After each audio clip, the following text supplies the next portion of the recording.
Hello, hello, hello.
Have the honor of being the chair of the New York City Redistricting Commission, and it's a pleasure to greet you all. I'd like to start on time. We have a forum, and so that makes it really nice.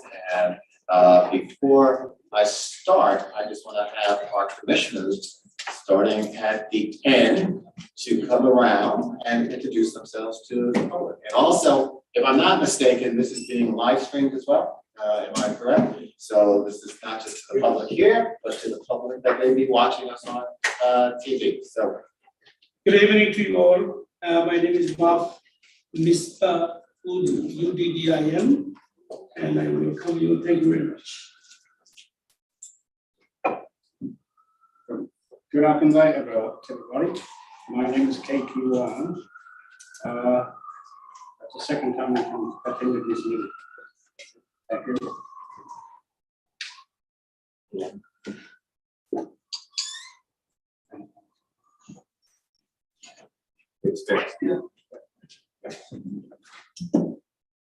Good evening, Lisa Soren from the Bronx. Good evening, everyone. My name is Dara Porch. I'm also from the Bronx, Lisa, and happy and proud to be in attendance with such a wonderful and robust group. Hi, I'm Josh Schmitz. Kevin Sullivan, Dennis Walcott. Mike Schwall from Staten Island. Good evening, Gregory Kirschenbaum from Manhattan. Good evening, everyone. I'm Jovan Pujado from the Bronx. Mark Wurzel, Manhattan. Kevin Hanratty from Queens. Marilyn Go from Brooklyn, and I know that I've come to redistricting hearings since the 1990s. And thank you, Judge, and thank you all for your participation. The minutes were circulated beforehand to the commissioners. Are there any questions or adjustments to the minutes? If not, yes, please. I saw that someone had put just an edit in the notes about adding for the unanimous approval. I was just wondering if that was finalized. John? Yes. It was finalized, then I motion. Motion? Second. Questions? If not, you guess you don't. I thought that the add in item 3, New York City clerk, can we add the name clerk? If you want to make a motion to, sure, by all means, you can add Michael's name to it. Well, so add it to the motion to add the name of the New York City clerk. That's okay with the body? All right, we have a motion and a second. Second. Second again. All in favor? Aye. All opposed? Question to the commissioners before we proceed to the next item. I know we have various styles of minutes. Some are bullet points, some are narrative, depending on where you are and what the organization is doing. Is there a preference when they are you comfortable with the bullet point minutes that are laid out in detail? Okay, just wanted to check first because we all have different styles. So fine, that's good. And with that, I want, with the permission of the commission as well, to just go slightly out of order and then come back to our agenda because the judge, I'm just pleased to see her here, but I know she has to also as well. So she will go time out of her schedule to come down. That's how strongly she believes in the commission to really be here, but then at the same time, it's going to literally and figuratively jet out of here. So, Judge, thank you for being here. But we wanted to have a discussion around the resolution and any questions around the reso that was submitted. I know people have given their input to the team. John, I don't know if anyone wants to elaborate on the reso to both the commissioners and the public as well. So, who would be the appropriate person to talk a little bit about the resolution? I could start off, have the honor of serving as your staff leader, and we've been conferring with Corporation Counsel. They'll actually give a different presentation very shortly, but they advised us that other city commissions have a very similar reso of this nature in place. They had us share some of those other resos. They helped us craft this draft, and the lead on that is our Deputy Executive Director. Wave your hand here, Joseph, who's an attorney, Deputy number 2 here, 4 here. And we've conferred with Corp, and this is where we are with that draft to present to the commissioners to review them. Thank you, John. And commissioners, do you have questions on the resolution? I know there was discussion around a word or two that were modified in what was sent to you originally. So again, I just wanted to have a bit of a discussion, especially before the judge had to leave. I did make a number of comments to clarify the resolution. And I guess I was, they were not considered necessary, but there was an agreement there to add the word that the commissioners have the right to comment on the proposed plans, which I think is critical. And with that change, as long as that proposed change is preserved, I have no problems with the resolution. But I do hope that in the future, if we have other resolutions, that we could get them earlier, because we got them Tuesday. Yes, so let me respond to both of the points the judge is raising as far as the word adjustment that we adjusted and had signed off by Corporation Counsel. And as far as getting both the minutes and resos and any other information, we have a commitment to make sure we get that. And as you know, we've been still standing up, and it's been a very long process of standing up. So to the judge and to the other commissioners, you will get the information, because we'll leave it making sure we get information out as quickly as possible, so that way there's an opportunity for ongoing dialogue, especially as we ramp up our activities. So it is duly noted as far as the comment about getting information out to them and to the commissions. Yes, that was a little bit of my thought, because in the resolution it says to submit for the commission's review and approval plans. You don't have to, but to submit in timely fashion. I wouldn't mind if that were in there, so that you know. Fine. So what we'll do, because we again have to go back to court counsel, but I think timely fashion is just defining what timely fashion is, but we know timely fashion is not several days beforehand. So you have within a day and our team to make sure that all material that is sent out will be done in the expeditious way to make sure commission and what's posted is done in the proper way. So I just want to double check, do you want that included in the reso, or are you just reinforcing the point about making sure it's done? It'll be in the minutes. Okay, fine. As long as it's reflected in the minutes, then fine. Thank you. Other comments?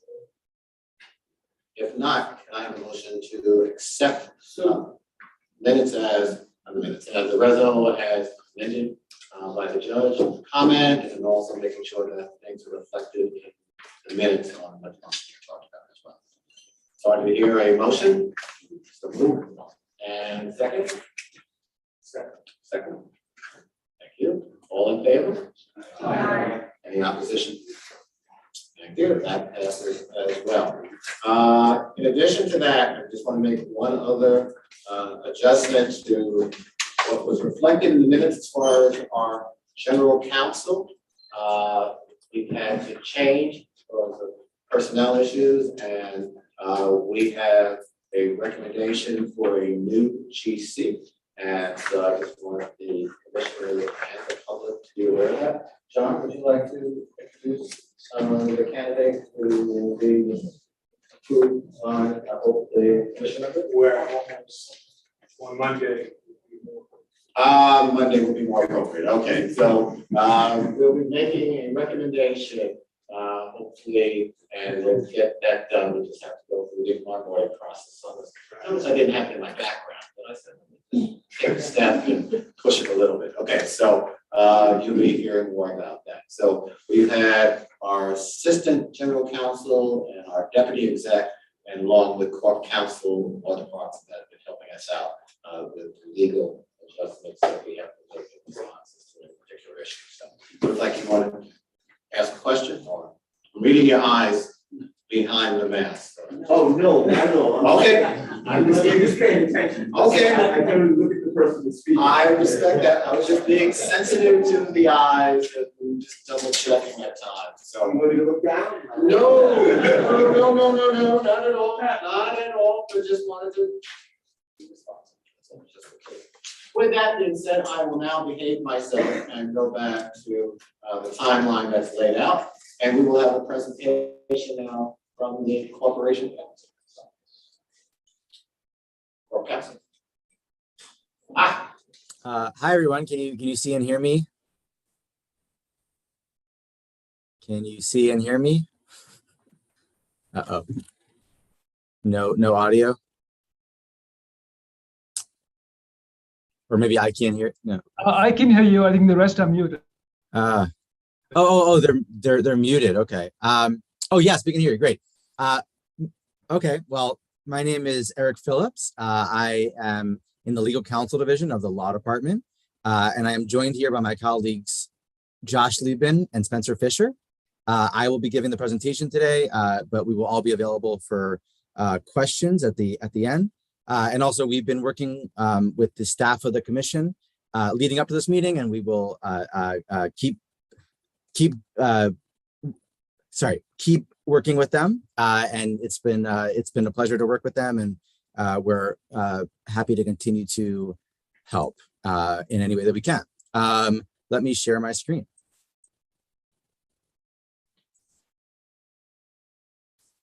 Okay, can you all see that? Looks like you can.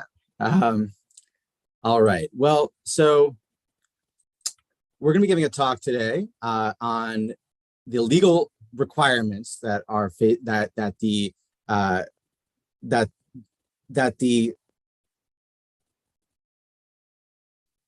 sorry, I have a bit of a stutter, so please bear with me.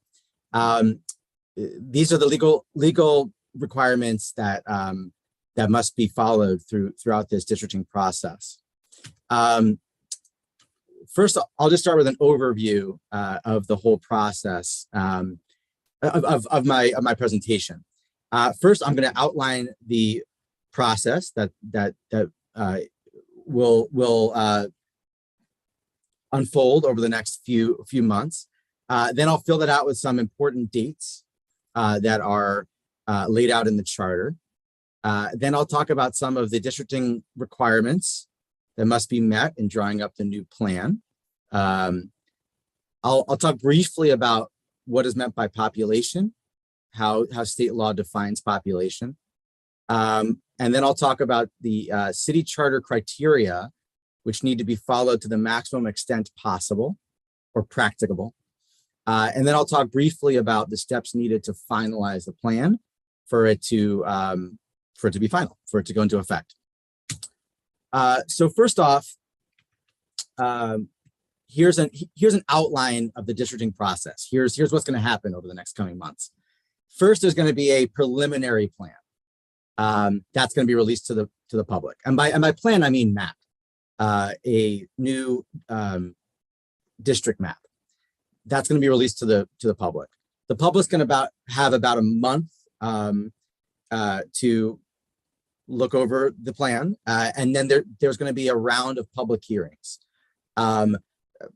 I believe that later in the meeting, the commission staff is going to give you a proposed timeline for the work of the commission. And on that timeline, my understanding is that there are going to be 5 hearings here, 1 in each borough. At the conclusion of the last hearing, there's then another month or so, and then an initial plan is submitted to the city council. If the city council does not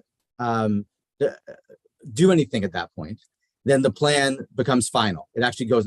It's no further step is necessary. However, they have 3 weeks to pass a resolution objecting to the plan. And if they do pass that resolution, which they usually do, they usually don't approve the plan. They usually pass a resolution objecting to it. Then the district commission must go through the next few steps. You have to do a revised plan, go through a second round of public hearings, and then finally arrive at a final plan. Now, on the next slide, I'll fill that out with some dates that are laid out in the charter. And at the outset, it's important to note that the dates laid out in the charter are directory in nature. And they can be extended, reasonable extensions, as long as those extensions are in furtherance of the purposes of the charter, and also so long as those extensions don't jeopardize the holding of the election in 2023 with the new maps and the whole process of the election that entails. So it can't jeopardize the holding of the election, but there can be reasonable extensions in furtherance of the purposes of the charter. That being said, what the charter says is that June 7th is when the preliminary plan needs to be made available to the public. July 7th, so about a month later, by that date, the commission has to hold 1 or more public hearings prior to that date. And then another month or so goes by, and then on August 7th, the initial plan is submitted to the council. And again, that becomes final unless council passes a resolution objecting to the plan within 3 weeks. If they do that, which they usually do, then a couple months later, the commission has to submit a revised plan to council and to the public. And then there are a couple months after that, during which the commission has to hold public hearings, a second round of public hearings, seek public comment on the revised plan. And then on December 7th is when the final plan is supposed to be submitted.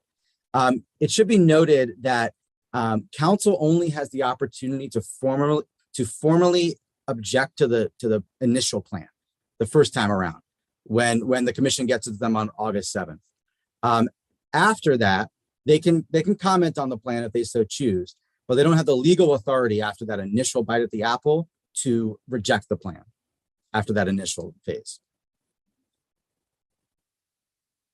Moving on to the next slide. So now I'm going to talk about, and by the way, we're going to reserve time at the end for any questions that that you have at that time.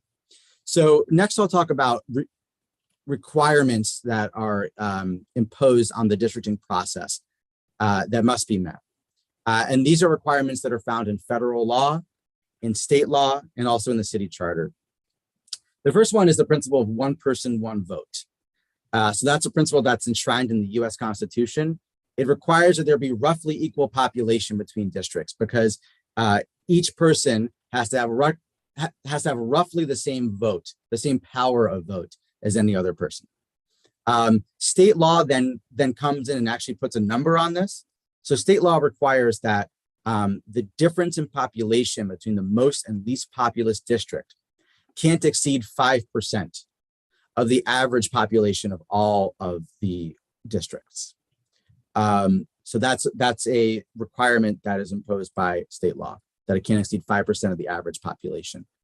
The next requirement is a requirement that's found in the Voting Rights Act of 1965, so a federal law, and also in the city charter. The Voting Rights Act prohibits that a new district map from denying or diluting the voting power of any racial or language minority group.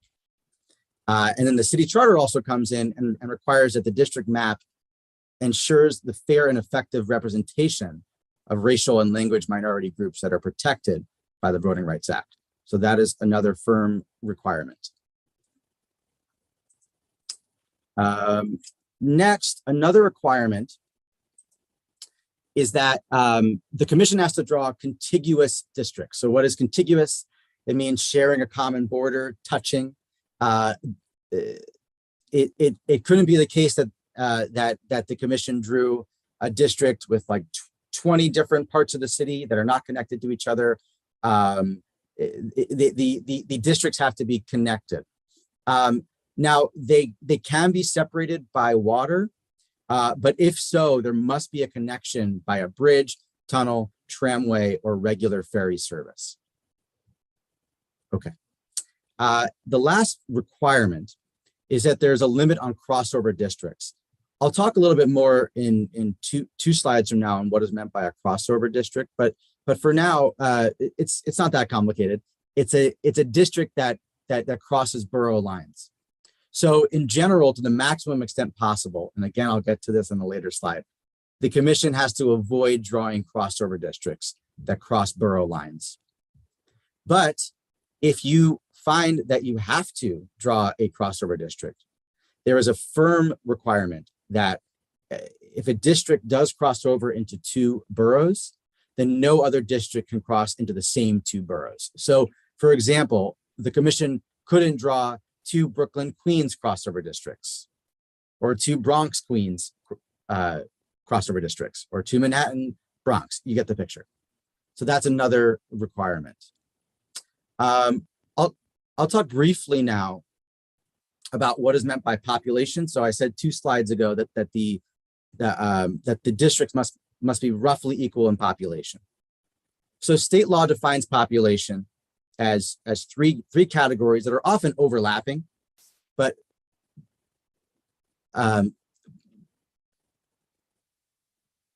population includes residents, citizens, and registered voters. So for instance, a citizen could be a registered voter and a resident. So there are some overlapping categories here, but a resident could be not a citizen or not a registered voter. But anyway, it's residents, citizens, and registered voters. It should also be noted, and I wrote it in next to residents here, state law requires that residents of New York City who are incarcerated don't lose their residency by virtue of them being in prison. So if they're a resident of Queens, but they're in prison upstate, they're still a resident of Queens. And on the flip side, someone doesn't gain residency in New York City just by virtue of being in jail here. So if someone lives in Westchester, but they're in jail in Rikers, that incarceration does not make them a resident of New York City. So it works in both ways. Okay. Next, I'm going to speak about city charter criteria that are laid out, which the commission must follow to the maximum extent practicable. and in a specific order of priority. So these aren't as firm requirements as what I've been previously talking about, but it's nonetheless a requirement that the commission follow them to the maximum extent practicable. And again, in the following order of priority. So the first one is that the commission has to keep neighborhoods and communities intact. So the lines must keep intact neighborhoods and communities that have established ties of common interest and association, and that can be historical, racial, economic, ethnic, religious, or other kinds of established ties of common interest. So that's the number one priority among these criteria that must be followed to the maximum extent practicable.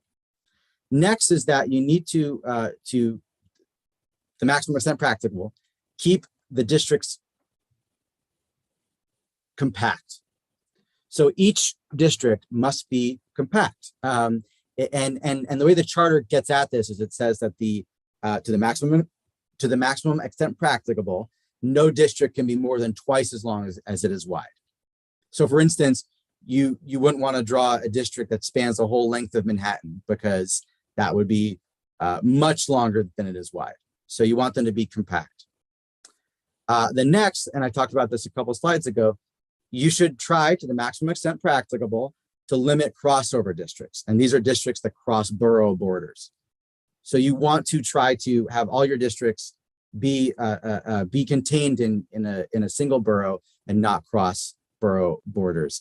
But again, and we already discussed this, if you do find that you need to draw a crossover district, again, there is that requirement that there be no districts that cross over into the same two boroughs. So again, you couldn't have two Brooklyn, Queens districts. And now that I'm on the third criteria, this might be a good opportunity just to illustrate how these criteria work. So number one is that you need to keep neighborhoods and communities intact. Number two is that you need to keep districts compact. Number three is that you need to limit crossover districts. And there are two more that I'll get to on the next slide. If in satisfying the first two criteria, you find that you have to do a crossover district, that is okay, as long as you are otherwise, to the maximum extent practicable, trying to limit the number of crossover districts. But if you find that you need to do a crossover district in order for a neighborhood to stay intact, or a community to stay intact, that is acceptable. There is some wiggle room here, as long as you are in each of these criteria making an effort to the maximum extent practicable to follow them in the stated priority. So next slide, let's see. There are two more criteria going down the list of priorities. The first one here is that you need to the maximum extent practicable, I'm a broken record now, but prevent partisan gerrymandering. So districts can't be drawn to the maximum extent practicable for the purpose of separating geographic concentrations of voters who are enrolled in the same party into two or more districts in order to dilute their vote. So you need to try to not do any partisan gerrymandering to the maximum extent practicable. The last one is that you need to avoid oddly shaped districts. And the way that the charter gets at this is it says that the map has to be drawn in a way that minimizes the sum of the length of the boundaries of all the districts. So minimizes the total circumference of all of the districts. So for instance, if the commission wanted to draw 51 spaghetti-shaped districts crossing the city, the circumference of each of those districts would be very long, and the sum of all those circumferences would be very long, and that would not be what the charter requires you to do for the maximum extent practicable. However, if you draw compact districts, the circumference is more limited, and so that will be a map that is drawn in a way that, as the charter says, minimizes the sum of the length of the boundaries of all of the districts. Okay. So next, I'll just talk briefly about how the plan is finalized. So this is after you've done your revised plan, you've done your second round of hearings, you've come out with your final plan. What makes it final? Well, first of all, there has to be a supermajority vote among all of you. There has to be 9 out of 15 commissioners voting to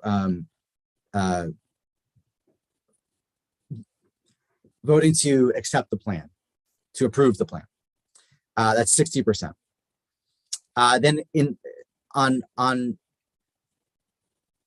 top of that, there has to be a certification of the same number, 9 out of 15 of the commissioners, that the districting requirements and criteria were followed. These are the same requirements and criteria that I've just spent the last 5 to 10 minutes talking about. You need to certify at the end of this process that you followed these requirements and you apply these criteria to the maximum extent practicable and in the stated priority order. So you'll have to certify to that.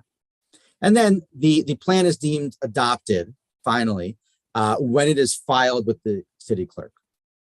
So after it's been voted on, certified, it's filed with the city clerk, and then it's really final. So that's it. That's the presentation. We are available for questions. Question. Go to it. Mr. Phillips, you mentioned state law and the population deviation. First off, we go mute. Yeah, I was going to ask the same question. Can you hear us? Mr. Phillips? Yeah, we can hear you. Okay. Okay.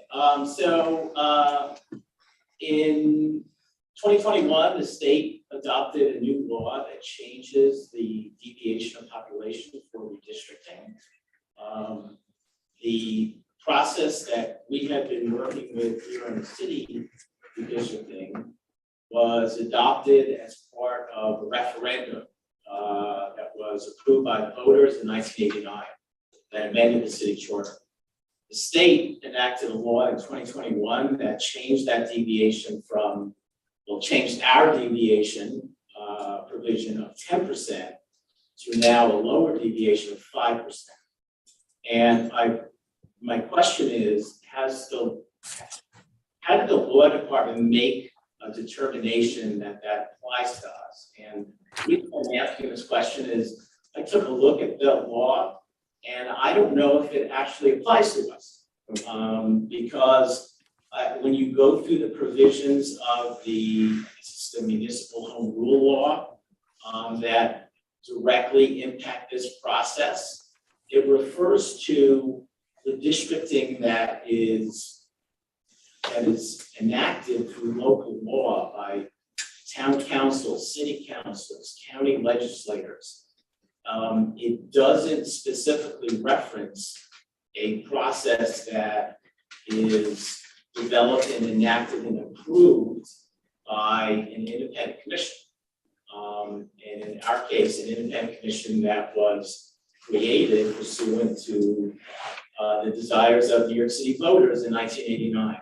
So that's why when you mentioned that and you said that the deviation is now 5%, I guess I'm pushing back a little, and I wanted to see if you could explain in further detail how the law department has made that determination that this state law applies to us. Sure. Yeah. I think that's a very fair question. And we are that's chapter 516 of the laws of 2021 that made that change. And we did think a lot about this. We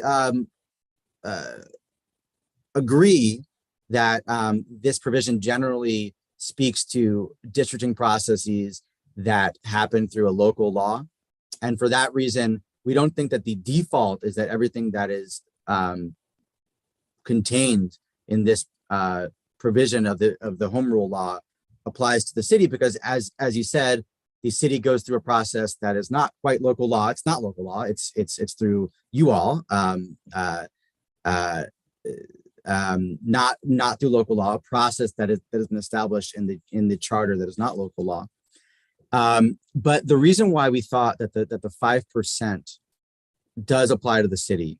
And also state law's definition of population is that the relevant language in the home rule law says that, and it's not the best place to put a requirement of general application. It's perhaps not artfully drafted, but it says that that the 5% rule and the state law definition of population shall apply generally to any local government. That language, and I'll let Spencer and Josh also chime in here if they have more to add. That language, which said that those specific provisions about 5% and also the definition of population shall apply generally to any local government, gave us a lot of pause and ultimately led us to the conclusion that those particular requirements are carved out, perhaps inartfully, to apply to any locality in the state. And then also I will add that the legislative history surrounding this law makes it clear that the legislators here seem to have thought that they were creating a law that would have general application throughout the state. If you read the memo in support, so that's what led us to our conclusion.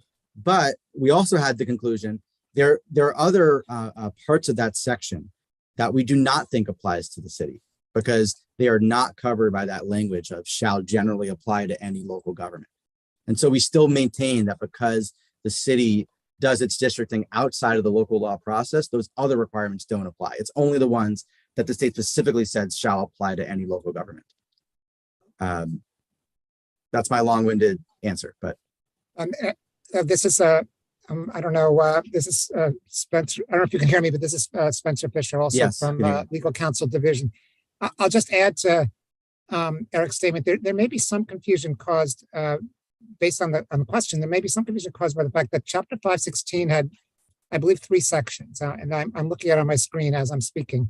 The first section was an amendment to Section 34 of the Municipal Home Rule Law. That section, in its entirety, does not apply to New York City. Section 34 of the Municipal Home Rule Law applies to county governments and not to a city government like New York City. What Eric is referring to is the amendment to Section 10 of Municipal Home Rule Law that's contained in Section 2 of Chapter 516. And as Eric said, that amendment by Section 2 does apply to all municipal governments on its face, but we do not generally use the power that is set forth there because we use a commission. And as Eric said, nevertheless, the legislature has carved out certain clauses that it says apply generally to any local government. And so we do not believe it would be appropriate for the city to take the position that a provision that the legislature has explicitly said shall apply generally to any local government, presumably do not apply to the city. Especially since that sentence goes on to say, except for those provisions, which shall apply generally to any local government, the power granted by the subparagraph shall be in addition to and not in substitution for any other power, and the provisions shall apply only to local governments which apply a plan thereunder. The exception is striking, the structure of the sentence is striking, and for the city to claim that that exception also doesn't apply to the city when the exception is specifically carved out for all local governments would be, we think, a very risky act and a very risky position for the city to propose to use a 10% deviation standard in contravention of the 5% that is set forth by reference in that provision. And so we do not advise it. Yeah, I just, I'm concerned, I hear what you're saying. I heard Herb say, it gave us reason to pause. When I first read the language, I paused, and I continued to read the rest of the language. And that is why I came to the conclusion that I didn't think this applied to us, because it laid out a specific approval and adoption process, which does not happen in the city of New York. No, but we agree. I think we agree that about 90% of this section does not apply to New York City, I think what we are focused on is, if you will, the other 10%, which is we think that that stating that this clause, that these two clauses do not apply to the city, will present you with a plain language problem, which is that there would be no accounting for the exception and the reason for the exception. The city does not rely on the power granted here. We believe the city relies on other powers, including the power of its property affairs and government elsewhere set forth in Section 10 of the Municipal Rule Law for its structure of government and its structure of the district and commission. But this particular clause essentially explicitly applies to any local government, regardless of whether it is adopting a plan thereunder. That is we think that is the plain language meaning of that sentence, and we do not have a clear route to circumventing that phrase. Well, I think that the law department does take risky positions when it is in the city's interest to do so. And I think this is one area where I think it's in the city's interest to pursue this. I think that the process that was adopted by the voters, and I'll make this, I will distinguish between a process that's created by law and a process that's created by the voters by referendum. And this is a process that was created by voters through referendum. I'm thinking that maybe we should go into a privileged discussion about this at another time, but I will, I will note that whether a process is created by referendum or by local law, it is subject to the same preemption analysis. This process was adopted by provisions that have the force only of local law. They do not have the force of state law. And if the state legislature states by general law that a provision will apply to any local government, whether a process was adopted by referendum or by the city council is not relevant to a preemption analysis. So I appreciate the detailed responses I received from the law department, but and I apologize to the commissioners for dragging this on a little longer than I even expected. But I think it is very appropriate to bring this up now because we are going to begin a process to create districts, and whether the population deviates by 5% or 10% is a critical element of creating those districts. So I certainly would love to continue this conversation offline, and I, turn the mic back over to the chair. So before we go on to other questions, one, we want those type of questions, so I want to be very clear about that, and we also appreciate Spencer and law department's responses to those questions, and this will be a discussion that will make sure that's brought back as well, and it's also obviously reflected in the plan. So on both sides, we need to apologize. It's part of the process that we need to have in place. Other questions? Did that tire everyone out? Mr. Chair, I just want to say these slides that have been presented now, is it provided to you or you can share with us because it's too much to look into, get into and ask questions. It did what? Those slides. No, but we can get the slides, so that's not. Yes. Yeah. No, I don't have them either. Anything that I get, I share it with the group. So. Yes. I did send the slides to the staff, and I'm sure that they can circulate it. Okay. So to answer you directly, we'll get the information out and we'll continue discussion. Plus, we won't have a gap in our meeting schedule now that people have been on board as well. This will be definitely an ongoing process. I just have one practical question. When I look at the district that covers the Rockaways, and that landmass is incredibly long but incredibly narrow, is that one of those exceptions to practicable? I would think so. Yes. So let me just share my screen again. Here we go. If you will, let's see. Sorry, hold on one second.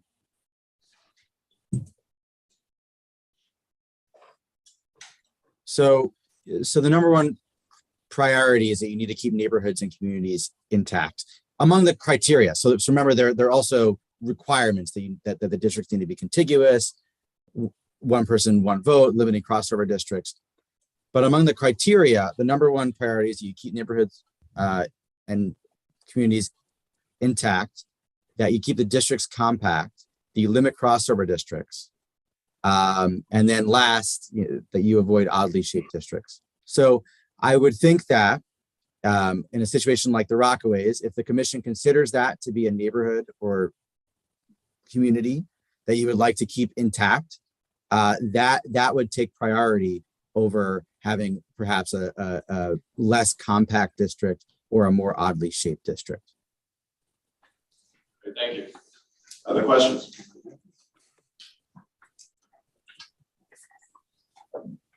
All righty, let me say thank you to Eric and to Spencer, Law Department. Thank you for your work. We'll be getting the information out to both the commission as well as posting it as well.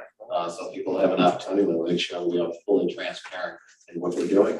And if there aren't any other questions, we'll proceed next to the City Planning Commission. And so we will have a presentation. Thank you both. Appreciate it. Thank you. Thank you for your time. Good seeing you, Spencer. Thank you. Yes. City Planning? Yeah. Good evening. My name is Peter Lobo, and I'm in the Population Division of City Planning. I'm going to share my screen. I'm going to talk about the results of the 2020 census, but more important, put them in a wider context. Can you all see my screen? The one that says 2020 census results for New York City?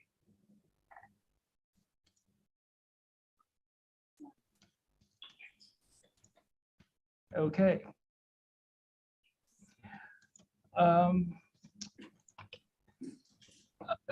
Some context where the results are concerned. We still we don't There's see. been a lot of talk that, sorry? We still don't see the screen, sharing the screen. Oh, you don't see it? No, we see you, which we don't mind, but we don't see the screen. I'll try again.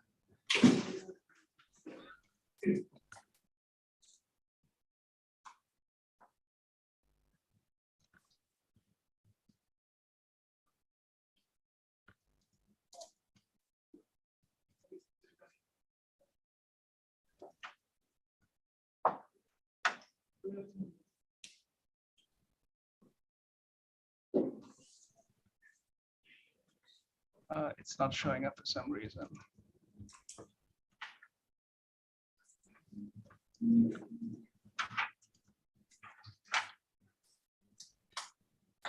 Okay, trying once again.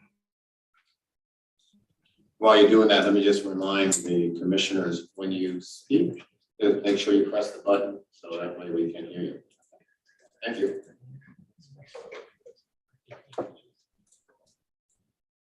Can I assume the presentation? Can you see it now? Yeah, you have. Yes. Great, thank you. So prior to this, the 2020 census, the Census Bureau actually, put out estimates of the city's population as of 2020. And what they said was the US population would increase by about 6.7% over the decade. And the city's population would increase by about 1.3%. They estimated the city's population at 8.25 million. Lo and behold, when the results came out, the city's population increased by 7.7%. We hit 8.8 million for the very first time, a new population peak. You may ask why was the Census Bureau so off? The census, as we all know, is a count of people, but it's actually a count of people in housing units. If the Census Bureau does not have your address, you're basically, for the most part, not counted. And so the Census Bureau actually has this program called LUCA, the Local Update of Census Addresses, where they share their address list with us confidentially, and we've got 4 months to make changes to those files. We basically spend 4 years in the field to test all our data sources to correct the file. So this is an example of a house in Queens, where you have got sort of conversions taking place, informal conversions. These are garage doors, these are doorbells. This is a legal 2-family home, and there were actually 4 households in this structure. So what we do is we update the Census Bureau's files, and prior to the census, we gave them 266,000 housing units that they had missed, which is how we reached the 8.8 million figure. Now, in terms of the results, it's just the first tranche of results that have been released, and I'll go over most of them, starting with total population. Briefly, the population, this shows the population of the city over time. We were 3.4 million in 1900. By 1930, we had doubled our population. We were in the 7.9 million range for a while. The 70s was not a very good time for the city. Over 2 million people left the city. We grew thanks to immigration and natural increase, but we lost over 800,000 people that decade. And we've been on an upward trend since then, hitting 8.8 million. The city grew by 7.7% over the decade, which is pretty unusual in that we grew faster than the nation. A city as mature as New York City doesn't grow faster than the nation, but this decade was an exception. The state grew by just 4%. In terms of the population distribution, Brooklyn is the largest borough in terms of population, 2.7 million.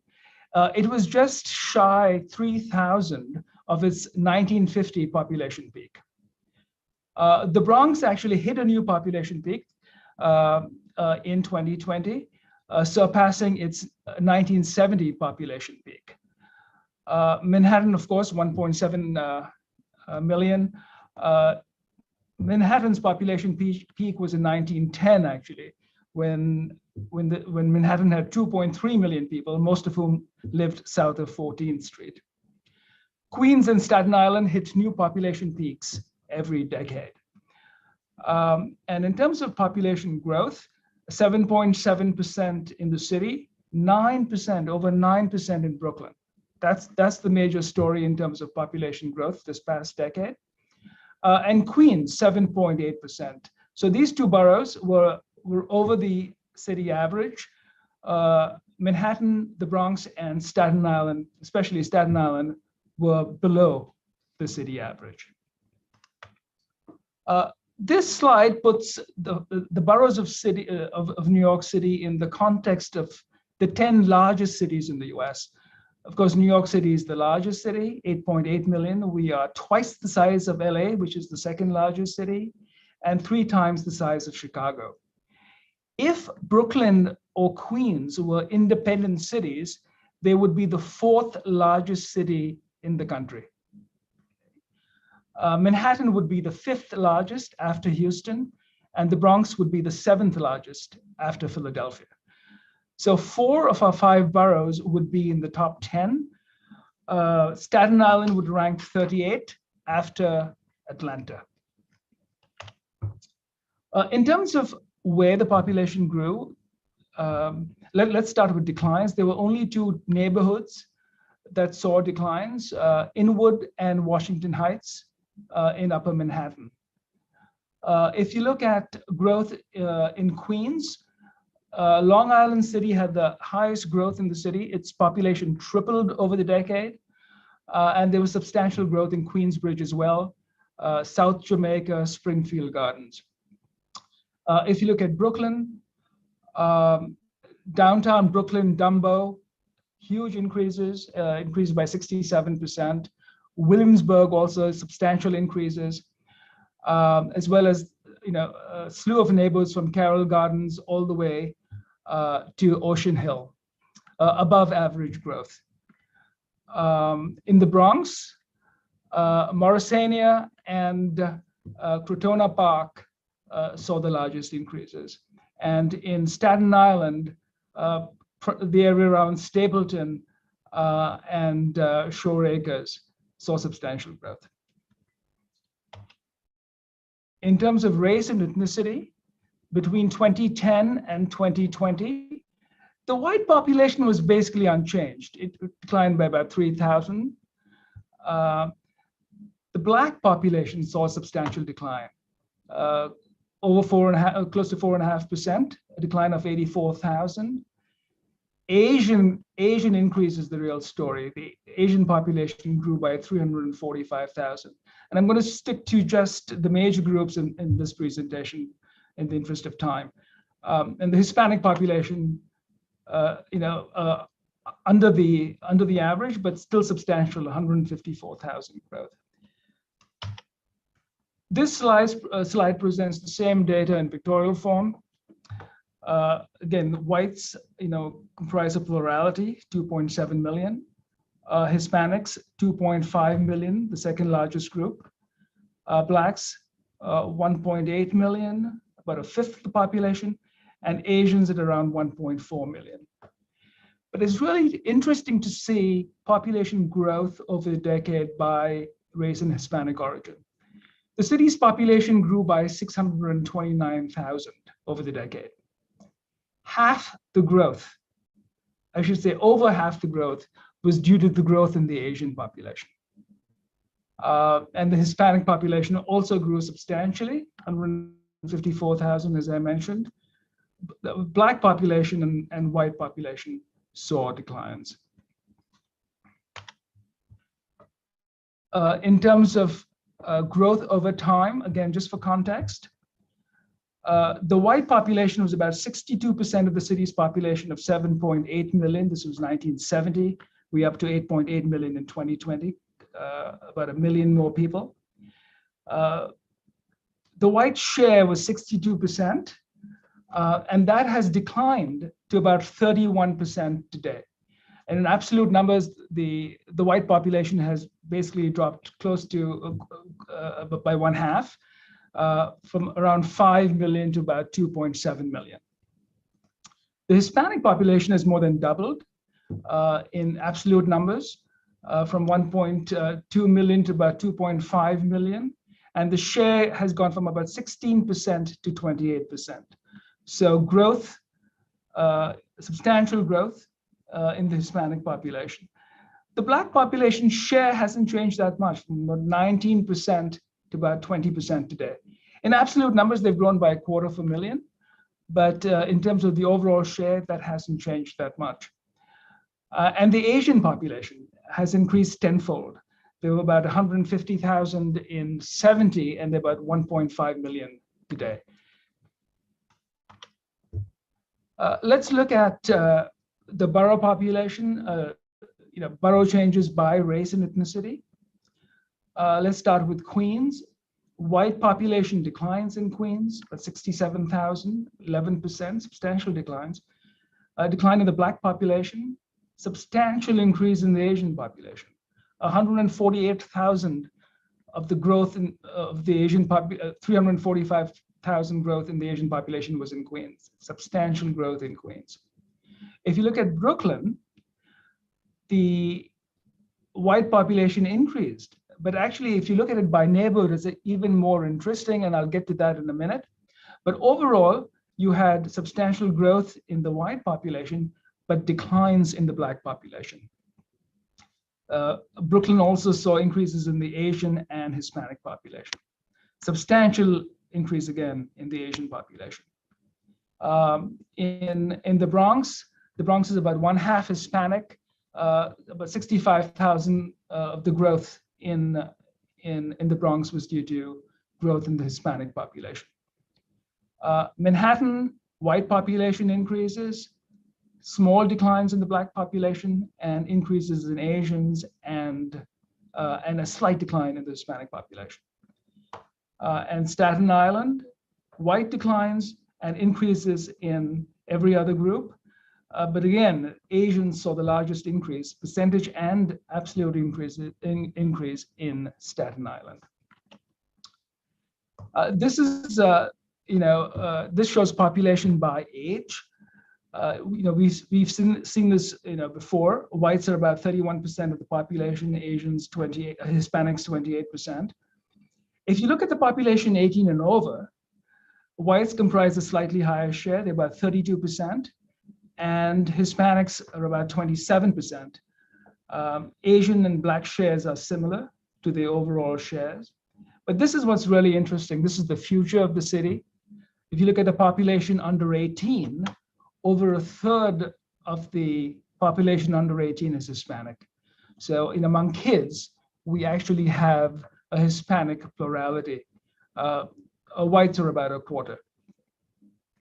Okay, I'm going to stop sharing this screen and start sharing another screen. This is a story map we have on our website that explains what's happening at the neighborhood level. And it looks at sort of race and Hispanic changes at the neighborhood level.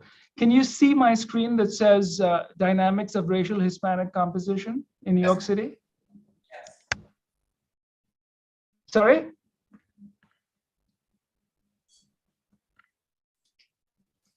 Can you see the screen? Yes. Okay, thank you. Okay, so this is a story map on our website, and you can actually go and sort of play with the numbers. It first looks at the composition of each borough, followed by change in each borough. And of course, this is done at the neighborhood level. So let's start with the composition. We've seen the composition of the city. Let's look at the Bronx. We said the Bronx was over 1/2 Hispanic. And this shows the composition in each neighborhood of the Bronx. So you can actually click on it'll tell you which neighborhood. It says Bedford Park. Purple is Hispanic. You can see that here. And it gives you the share and the number of Hispanics in the neighborhood. So this says that there are 37,000 Hispanics, and they comprise 68% of the population in Bedford Park. And you can do that for each neighborhood. But basically what it shows is Hispanic concentrations in the Western Bronx. Okay, you've got Black concentrations in Williamsbridge, Olinville, in Eastchester, in Co-op City, and in Wakefield, Williamsbridge. And this is Riverdale with still a white majority. Also in Pelham Bay and in Schuylerville, Throgs Neck. So you have this for each borough. It gives you the composition. You look at Brooklyn, for example, the yellow portion refers to the Black share. Huge concentrations in Canarsie. And again, you can click on a neighborhood, it gives you the neighborhood name, and it gives you the share of each group in the neighborhood.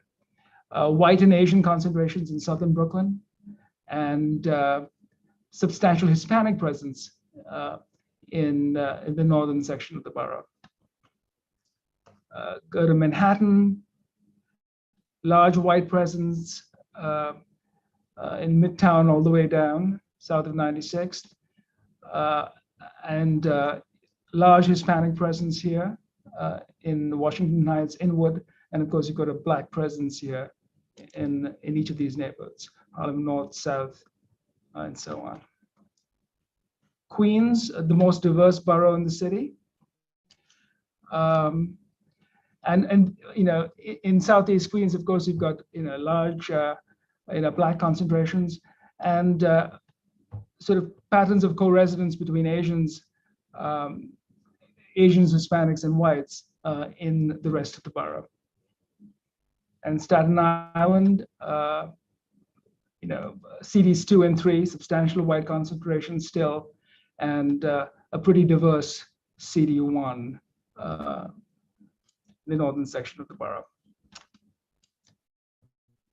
Let's look at change. Okay, so overall, this shows you sort of change by neighborhood.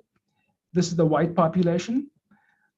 We noted earlier that the white population declined by around 3,000 in the city overall, but there was a substantial decline in Queens.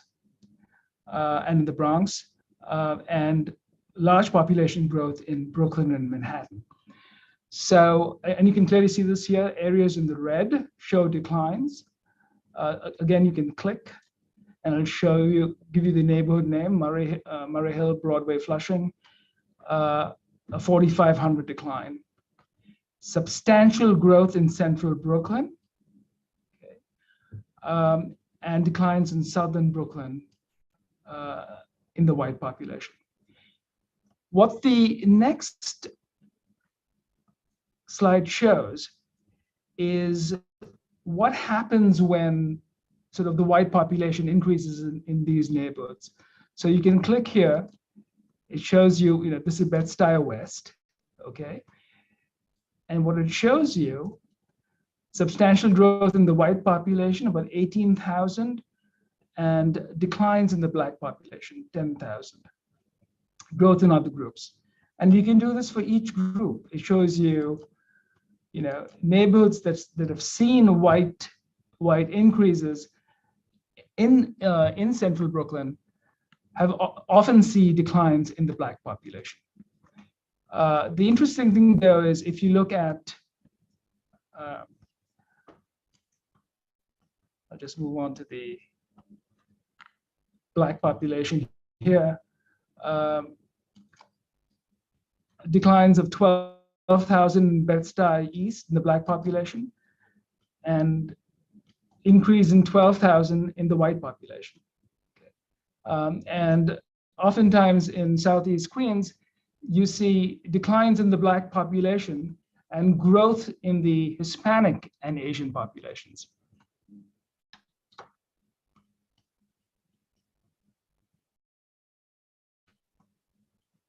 The Asian population is really interesting, and but for Chinatown,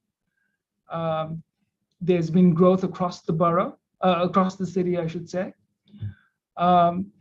If you look at Eastern Queens, increase of 5,500 in the Asian population and a huge decline in the white population. So with Asians, the large increases in the Asian population in southern Brooklyn and Eastern Queens is accompanied by a decline in the white population. And oftentimes you have growth in the Hispanic population as well in these neighborhoods. And finally, the Hispanic population is sort of a more mixed pattern, but you see overall growth. In Upper Manhattan, you see in Washington Heights, substantial declines in the white population, and you see Asian growth in these areas.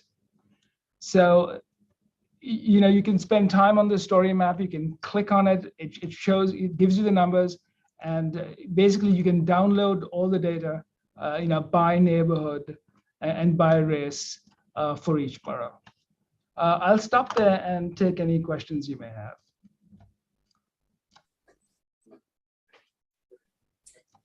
So this might sound like a simple question, but how does a neighborhood see a decline in overall population? Does that mean that the housing stock that perhaps housed more people is being replaced by less dense housing, or are they now just vacant? How do you account for that?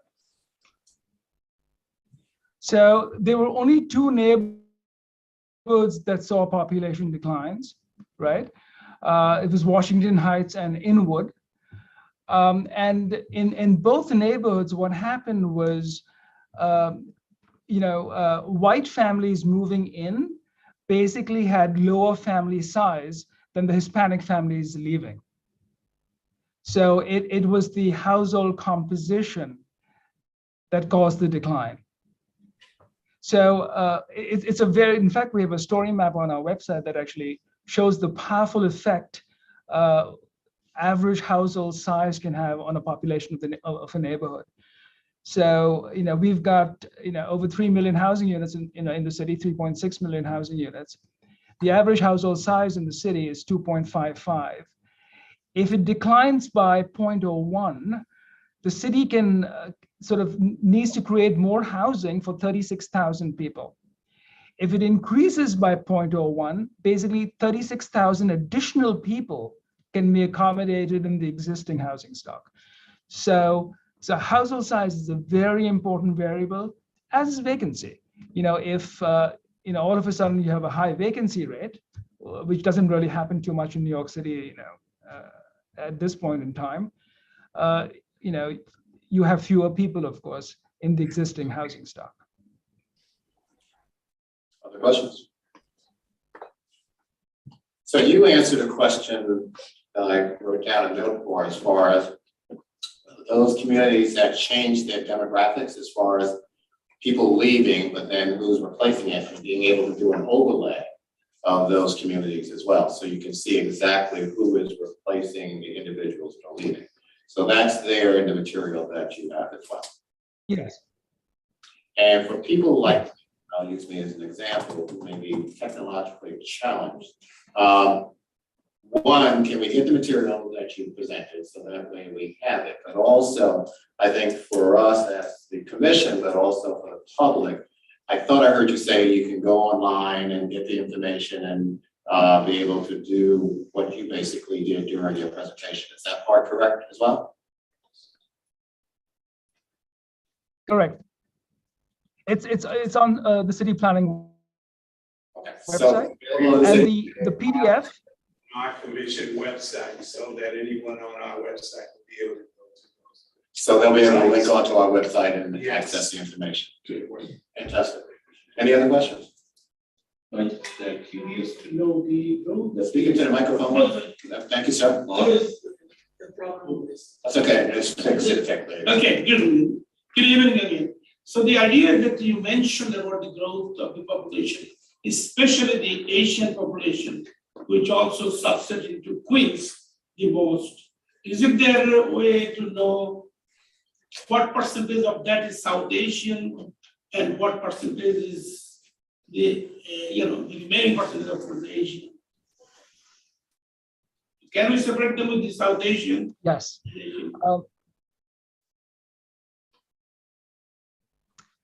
Yes, it is possible to know. We don't have the data as yet.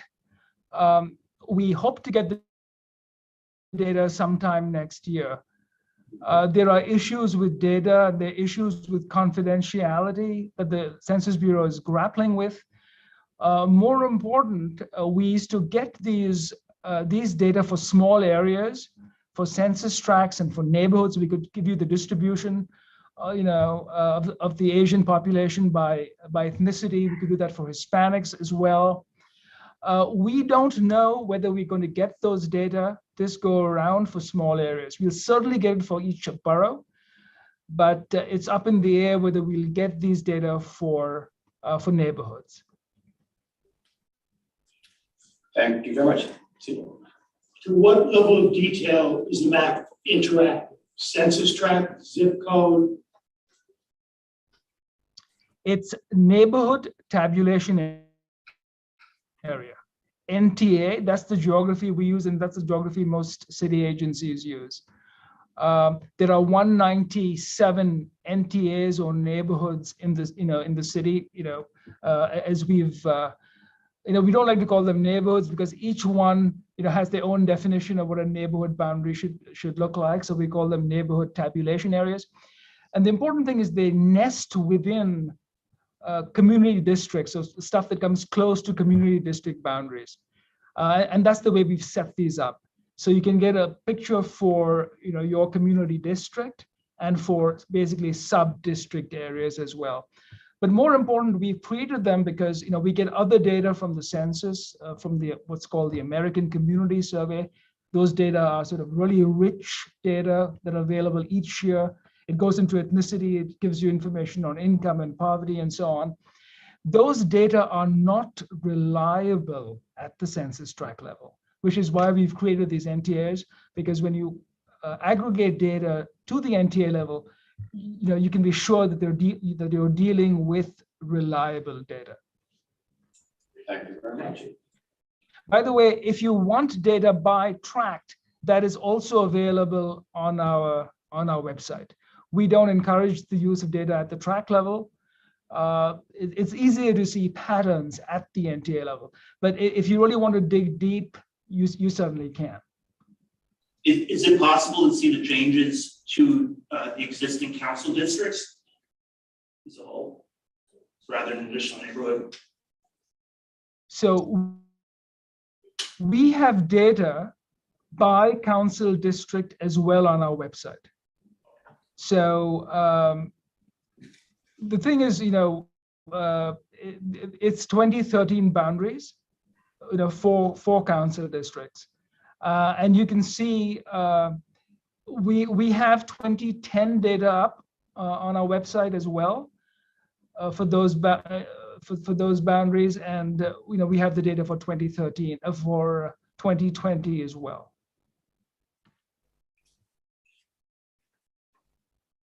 Thank you. Following up on that question that was made about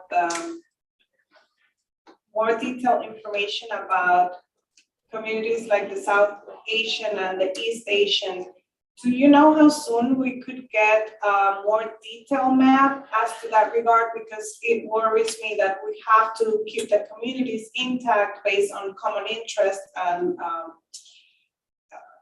things like that sort. And I would like to know if that's an information that is going to be available soon enough for us. The earliest this information will be available is sometime next year, the summer of next year in all probability. But more important, we don't know whether we'll get this information for small areas. We may only get this information, at the borough level. It's totally up in the air at this point. Thank you very much for your very detailed presentation, very informative presentation. We look forward to our interaction in the future as well. We'll be following up, so thank you. And also, I know to the team here, just getting the slides that you presented, so that way we can take a look at it as well. So thank you very much. Next, right on time. Thank you. By the way, the team has it. The team has it. Already. Okay. Make sure we get Yes. it out. Okay, there we go. Thank you. Next presentation from COIB. Favorite agent. Sure. Hi, everybody. I'm here actually. So We don't know how to hand it here. I've got some slides. Thanks so much. Hey, Excellent. I have some slides. We're going to go ahead and get started in just a second. Just even going up the slides, I'm going to slightly abbreviate. I know we've got a lot of things on the agenda for the evening. Friends, my name is Alex Skip. I'm from the New York City Conflicts of Interest Board, and I will be presenting to you tonight on sort of just the basics of the New York City Conflicts of Interest law, with a particular focus, I think, on the a couple of the areas where the law treats part-time members of boards and commissions a little bit differently than it treats everybody else in New York City government. For most of this, Chapter 68 of the City Charter, which is the Conflicts of Interest law, it treats everybody exactly the same, but there's a couple of exceptions to that. Julie, am I doing my own slides, or I'm just calling for next? Is that? You're going to say next. Oh, wow, okay. Yeah. Power. Okay, so we're done with this slide. That's chapter 7. Okay, so here's what we're talking about, folks. 30 years ago, there was a charter revision commission, and they decided to do away with the ethics regime that they've had for 30 years, and they established Chapter 68 of the City Charter, and they established the New York City Conflicts of Interest Board. The goal of this little administrative mechanism is to set forth some very clear baseline, bright line rules about helping well-meaning public servants navigate questions of overlap between their public duties and their private interests. Next slide, please. This is taken right from the preamble, which is to say the intention of the law is to preserve and promote public integrity by helping public servants address conflicts between public duties and private interests before conflicts become ethics violations. Now, a lot of times when I teach these classes, and I teach a lot of them, people think of an ethics law as an anti-corruption law, and that's a misconception. An ethics law does not answer the question like, how do we catch the crooks? That's for the DAs to do with the criminal laws. We have lots of anti-corruption laws. An ethics law is really about how do we help the majority of well-meaning public servants who have invested their time into their communities, such as you have, navigate these legitimate places where their invested interests in their private lives, in their professions, may bump up from time to time with their public duties. Next slide, please. The project of the Conflicts of Interest law is actually quite narrow in scope. It's not really an ethics law, so much as a conflict of interest law that covers these very specific topics. The stuff is on this list: second jobs, outside businesses, conflicts when family members come up, particularly if you are faced with an official decision where the bottom line of a family member might be affected directly. Volunteer positions also are a big issue. And if you look at in terms of the advice that has been requested by district and commission members in the past, a lot of it had to do with roles they had in their sort of volunteer capacity. Home ownership, if you are so lucky, investments, political activities, and post-city career. And I probably could have put on here gifts as well, which we'll talk about just for a second. Next slide, please. Okay, 4 core functions to talk about with the New York City Conflicts of Interest Law. The first one we see here is annual disclosure. My friends, you all have the privilege of having to file an annual disclosure form. And I'm happy to say, communicating with my director, our director of annual disclosure today, almost all of you have done that already. So give yourselves a little applause. Good job. Yes, yes. Wonderful. I won't name names, the 3 of you who haven't done it yet. You've got about 3 days to do it, right? It's due on Friday. Now, luckily, right, yes, Friday the 13th, hopefully, yeah, unluckily, thank you, it's funny by accident. Now, the form that you have to fill out is the short form, and that's good, because I have to fill out the long form, and that's bad for me. It's like 32 pages. Yours is like, it looks long on paper, but it says 15 pages. It's actually 5 questions though, Brad. It's 5 questions. And I was asked by the executive director just to show a couple of pages of it. So next slide, please. You'll see up here, this is the first thing you'll see on the report. This is information you the filer, provide to the Conflicts of Interest Board. But this is all the information that we store. The public version of the form is, next slide, here, right? So not your spouse, not your children, it's just this basic information. And then we go on to these very 5 basic questions. It's just we got a lot of space for you to answer those questions. Next slide, please. The first question is positions in the city of New York. Next slide. The next one is real estate. And that's not real estate that's residence, it's other kinds of real estate that you own. Next slide. And the last 3 of these are basically, these sound like big questions, but they're actually super small questions because each one of them is only relevant if the dealing is with this districting commission, right? So it says outside employers and businesses. We don't need to know all your outside employers and businesses. We only need to know if you have an employer or business that does business with this districting commission. So for a lot of you, that page is going to be blank. Next slide. Same thing. Investments, yes, but only investments as relates to businesses that do business with this commission. So most of you are going to leave this page blank. And then the next slide is gifts. Not gifts you receive from everybody, but gifts you receive from people doing business or entities doing business or seeking to do business with this commission. And I'm guessing most of you will also leave this page blank. So, not to shame anybody, but this form shouldn't take too much time to fill out. I'm hoping. All right, let's move on. You certified, and next slide. There's even, if you need request for privacy for some reason, whatever the reason is, you can request that. And if someone ever does request to see your form, then we'll look at your privacy request, and that'll go through an administrative process. Done with annual disclosure. Moving on. We've got a training unit. You don't really need to know about that. We're doing it. I run the training unit. We have a Twitter feed. If you are on Twitter, get off of it, right? It just makes people dumb and violent. Like, we all know that by now, right? But if you can't get off of it, then you should follow us because we're the geniuses of ethics on Twitter, like our mother says. So that's all you need to know about us. We do training every 2 years. You're not going to be, this is probably the only training you're going to get. So let's move on to what's the most important thing, which is advice. When they wrote the law 30 years ago, they said, everybody in the city of New York who works for the city of New York can have a question about conflicts of interest because that can happen to any well-meaning person who's also a public servant.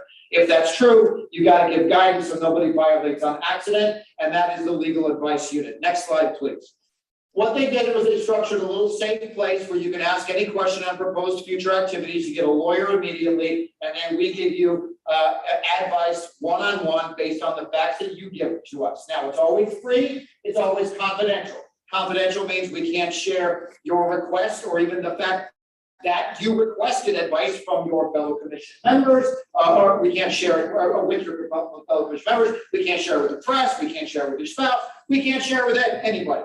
Because when they wrote the notes of the Charter Revision Commission, I think reveal this, they're like, if everybody can know about your question, then maybe you won't bother to ask the question because it'll be too sensitive. So by law, we have to keep everything confidential. But there's one big caveat to that. And this is just a sort of a bromide about asking for advice in life. When is the most important time to ask for advice? Before, yes, before I do the thing, because if I do a bunch of bad things and then I ask for advice about it, that's not asking for advice, that's a confession. Right? Don't do that, right? It is true that some people have come to us in the past and said, I think I violated. And the board has looked very favorably on that from a prosecution standpoint and said, well, the person's self-reported, they didn't wait for somebody else to make a complaint, that might affect the sentencing quite a bit. But let's not get to that point. Let's have you call us before, and then you can know full well whether you got a conflict or not and how to behave appropriately. And the last reason why you want to call us is, next slide, you want to avoid conversations with the enforcement unit. We have a prosecutions unit. Every day they prosecute cases. We get, I don't know, we have about 150 cases a year. Next slide. What happens when somebody violates? Well, when somebody allegedly violates, DOI, the Department of Investigation, would conduct a confidential investigation for us. We would then assess the evidence. If we thought that there should be charges, there would be charges, and those charges could lead to, next slide, penalties, fines, civil penalties of up to $25,000, could lead also to disgorgement, maybe agency discipline, maybe even criminal prosecution by a DA in some very rare instances, if a DA thought that was appropriate. That's not us, right? That's the DA's office. Now, I'm happy to say no member of the districting commission has ever been prosecuted by the Conflict of Interest Board. So great, and let's keep it that way. Now, I will mention just one person who was a member of a commission, not the districting commission, who did. You don't see a lot of $25,000 fines, particularly among lower level public servants who maybe don't make a whole lot of money. But sometimes you can see a big fine, and there was a leader of a commission about 10, 12 years ago who was also an attorney. I believe he was the chair of the commission at the time, and he did a bit of his work for his private law practice out of that commission office. And I don't mean like a bit, I mean like quite a bit. And that ended up being a prosecution where there was a disposition and a settlement, and the fine ended up being about $15,000 for a fairly significant violation. But like I said, that wasn't the district commission, that was a different commission, but that's the closest I could come because there's never been a violation here. Let's move on. Okay, couple big picture points. This ethics law has kind of two big ideas. The first one is this one: public servants should not use or appear to use their positions for the private financial advantage of themselves or associates. Now, on one glimpse of this, that seems super obvious. Like, people shouldn't be walking around going like, hey, I work for the city, give me free stuff or else. Although I have seen those cases. But that's not the standard. The standard is higher than that. The standard is when I, as a public servant, am faced with a decision where that decision would directly impact my own interests or the interests of my associates, like my close relative or my financial associates, then even if I have good intentions, I cannot take that action because of the damaging appearance that such an action would create. And I think that's super obvious. Like, let's say the Conflicts of Interest Board was looking to hire another lawyer. Most of the lawyers for the Conflicts of Interest Board. My brother's a lawyer. He hates his job. That's actually true. And so I tell him, hey, why don't you apply for a job at my agency? Now, of course, the question's going to come up, like, can I interview my own brother for the job? And the obvious answer is no. But it's not no because I will inherently do something bad. It's no because even if I give him equal time, and even if I think I'm considering him like everyone else, it's not going to seem like that to anyone else on the planet. And I think that would put the whole hiring process in sort of a jeopardy where we've got a sort of damning penumbra about maybe nepotism, et cetera. And that's why the standard for us is if you're faced with an action and it's going to affect your bottom line or the bottom line of your associates, like your financial partners or your close relatives, you just don't take that action. Julia, give me the next slide and then two more. I'm not going to go into this I had a different hypo, it would take too long to unpack, there'd be too many questions about it. It's very interesting, but I'll save it for the CLE, which I teach from time to time, so lawyers, check that out. And I won't get in trouble for conflict of interest for that, 'cause that's the city job. That's good. I do it all for the city. Okay, outside employment, okay, next slide. Okay, so, 3 big things to remember, and for people who are full-timers like me, it's verbatim what it says right there. If I work for a private firm that has city matters anywhere, if I represent any private clients for compensation to any city agency, if I own any business, or my spouse owns any business, does any part with any city, any part of city government, I've got a violation on my hands that can only be cured by a waiver. That's not true for you. You commissioners are held to a different standard, and the standard is, if you work for a firm that has matters before this commission, if you represent private parties for compensation before this commission, or if you own a business, or if your spouse owns a business and does business with this commission, then you have a violation that can only be cured with a waiver. That would take a sign off of the chair first, and then the waiver would come to us. I'm guessing requests for those waivers are going to come rather sparingly for obvious reasons. It's hard to imagine a commissioner having that kind of place where the board's going to waive that. I won't say never, I'm not the board, but if you did work for a company or have a, have been in one of these situations and they did business with this agency, you'd need a waiver. Okay, moving on. The last thing is not waivable, and this is the thing I referred to about the gentleman on the commission who got into trouble. This sounds very broad at the top, but it's been really, what we mean is that in the bullet point, how it's manifested is doing any kind of private work, financial work, private business, pursuit of private business, or political campaign work with city computers, city time, city staff, city building is simply a violation that is not tolerated by the conflict of interest law whatsoever. There's no safe harbor, there's no small amount that's allowed. For example, if I'm an attorney and I've got a side practice where I do wills, I don't even keep the will writing computer program on my city computer because the only reason I've got it there is for me to use it. So it's really got to be separate. It's got to be separate. There's no exception to that. Next slide. This is an info. Look at that infographic. That's just okay. Anyway, this is what we tell the regular people. The regular people, like the staffers who work at the commission, who are your staffers. If they're facing any outside employment issue, the first question to ask is if you're over 20 hours, does the firm do business with the city? If it is, you're going to call us. You're going to need a waiver. But for you, that's not true. You only need a waiver from us if the firm you work for or are a partner at or you represent does it has matters before this commission. Next slide. Okay. Move on to this. Too complicated. Move on. The takeaway is stuff can get complicated, and you need to call us for advice. I'm not quite done. I got a couple other things to say. Next slide. Okay, city time and city resources.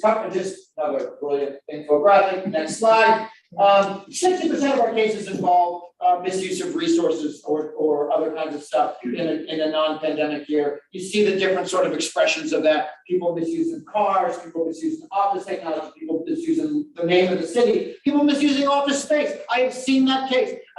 There was a very enterprising sanitation worker who was also an aspiring musician, and he shot his video in the sanitation garage, which is essentially like running your private law practice out of a city office. It's just one's an artist and one's a lawyer. But in both cases, you got the same problem: misuse of space, right? Misuse of personnel, misuse of confidential information, and that's a big one. Of course, whatever is deemed confidential by this agency needs to be protected as such. Can't be disclosed to anybody who's not supposed to know it. How do you know what confidential information is? Well, if you don't know and you're curious, if you're not sure, ask your general counsel. Usually, if it's something that cannot be released through a freedom of information request, that's a great place to start about what this agency thinks is confidential. But it might be other things, so check with your general counsel. Next slide. Okay, there's an acceptable use policy. We think of that more for the rank and file. People call up, their spouse, give me a $250,000. When are you going to be home on a city phone? That's fine. It's personal, it's incidental. It's not a problem. That'd be true for you too. You take a personal call on a district and commission telephone, but no calls for the private law practice, not even incidentally. Next slide.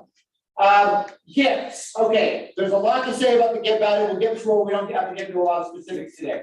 The valuable gift rule, for those of you who've got some city experience, you probably know it says that nobody who works with the city takes a valuable gift from somebody doing business or seeking to do business with the city. Valuable means something worth $50 or more. Now, I don't know about you, I've worked for the city for like 20 years, I've never been offered $50 worth of anything, but some people do, right? And when those people are people who have matters before city agencies, that becomes problematic for the public servant in question.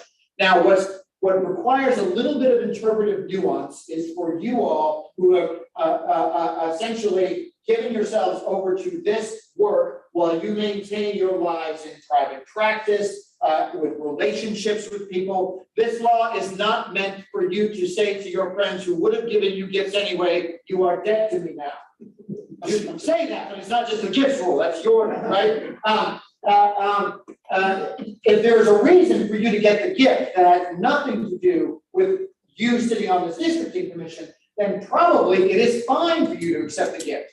But the greater the propinquity of the donor to someone that with whom you deal with at this districting commission, those antennae should go up a little bit. So if you get somebody who used to get you a 6-pack for your birthday and now they have matters before the district commission and they're getting you a truckload of scotch, that's a change in the facts a little bit. And we would want to be a little bit careful about that, which is why we answer a lot of advice calls where people go like, look, I'm a lawyer, I'm on the districting commission, I want to go to the holiday party that I've been invited to by my firm, can I go? And the answer is, of course you can go, because you would have gone if you were on the districting commission, and other things like that. But next slide. Friends, relatives, next slide. Your spouse, your sibling, can you still take this from them? Yes, there is a social exception, but please, call us for advice if there's any close cases, because we do not want this rule to become, because it would probably be a violation, the next slide, Chris Christie rule. And here's what I mean by that. Chris Christie, there was a time when Chris Christie, before we knew him for all the incredible things we know him for now, Bridgegate, there was this moment where people knew him because he negotiated something with the Port Authority for Jerry Jones to do with the Port Authority. Subsequent to that, we saw this photo. Next slide. I love this photo because I can't quite figure out if Jerry Jones is like happy or very frightened right now. But in any case, this happened later. And it was like, wait. You're in the skybox with Jerry Jones. Who paid for that trip? And Christy bragged, oh, I didn't pay for it. Jerry Jones paid for it. And the people in New Jersey like, well, wait. Well, how does that work? And he said, it's not a problem. Jerry Jones is my new best friend. Which I guess works in New Jersey, right? I don't know. Look, I'm not doing a factual analysis of the case. I use this purely to point out that for us in New York City, this would not work. There's actually an enforcement case that almost mimics this pattern. It goes back 30 years, but it was a person who he got to know somebody that he dealt with all the time who was a vendor. They didn't know each other before. And that vendor started taking that person to trips, to Broadway shows, got him Knicks tickets when Knicks tickets were right?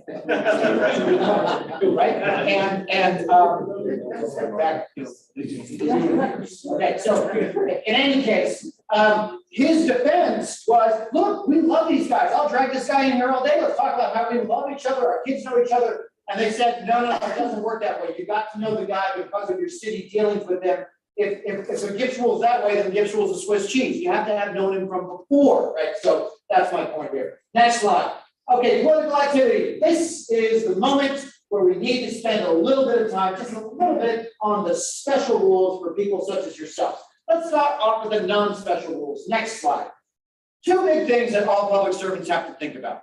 One is we never ask for political donations from anybody that we have juice over. Very technical term there, juice. But what I mean is people who need something from you as a member of the districting commission, people who come before you, or subordinates. You can't ask them for donations to political campaigns, not your own, not anybody else's. The other thing is, no one who has subordinates in city government may request anybody below them in the chain of command to be involved in political activity whatsoever. So I have a number of subordinates. Even if I know that they vote for the same candidate, I can't ask them to go to a rally, can't hand them a flyer, I can't do it. It would be a violation. Even if they loved that I asked them, it would still be a violation. Next slide. Okay, don't use city resources. Next slide. You may endorse, don't use city time, don't use city resources, don't use city letterhead. Next slide. Now, you may write your own checks. you make within whatever the campaign finance limits are, right? So if you want to donate money to anybody running to a local race, you are free to do so. However, members of boards and commissions, as well as other high-level appointed officials such as deputy mayors, agency heads, anyone designated with substantial policy discretion, which is actually a wider net of people, you're not allowed to ask for money from other people for these two kinds of races. Anybody running for any city office, so anybody running for council, borough president, mayor, comptroller, public advocate, you cannot ask anybody in the world to donate to those races. So let's say, for example, you got an old buddy in Alaska, you haven't seen him in 30 years, you cannot ask that person to write a check for a campaign for somebody running for a city office. The other person that you cannot ask for money for is a current city official running for any office. And since we've seen term limits, we see a lot of that, right? So back in the day where I lived down in Brooklyn, it was Major Owens, a member of Congress, retired, and Yvette Clark, who was a city council member, ran successfully for his seat. We would not have been able to ask for money to raise money for Yvette Clark to run for that federal seat. Why? Because she was a current city elected official running for another office. So, house parties. What if I am not going to ask for anybody for any money, but my spouse, who's very politically active, is going to have a house party where my spouse where she is going to ask people for money? And the answer to that is call us for advice on that. Any place where we're getting a little close, where you think that people might start scratching their head and asking questions, you want to get advice, even if it's okay to do the thing. Because once we give you advice that says it's okay, we'll memorialize that. And while we can't share the advice with anyone, you certainly can. And some people have chosen to do that with a house party thing because the answer can be, and I'll give you a hypothetical. My spouse, my hypothetical spouse, she's actually not.